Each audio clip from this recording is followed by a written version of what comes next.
Con Moreno Basso di Manca Mediolanum, oggi avete portato qui a Conegliano un evento unico, veramente un pubblico emozionato, una serata indimenticabile. Sì, la risposta è stata bellissima, ma d'altronde noi siamo già consapevoli che i nostri clienti sono attenti a queste cose, cioè vogliamo creare un rapporto che non sia solo di business, ma condividere momenti come questi che sono quelle cose poi alla fine che restano. E queste testimonianze di queste eccellenze ci fanno riflettere che insomma nella vita ci sono tante cose, dobbiamo capirle e dare il giusto senso. Stasera speriamo di esserci riusciti.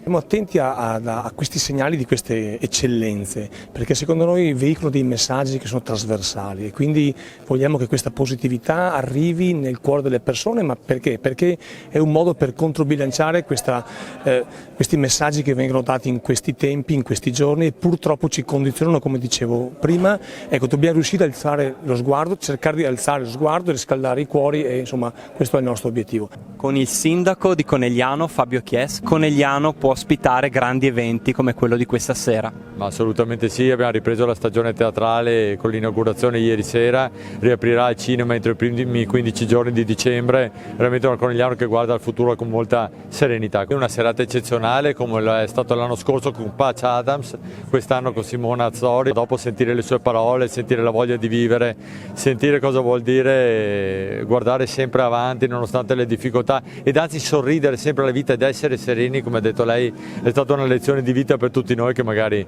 ci lamentiamo di tante cose senza capire che il senso della vita invece è tutto un altro. Essere sereni e vivere in maniera serena ci ha insegnato oggi che è la cosa più importante.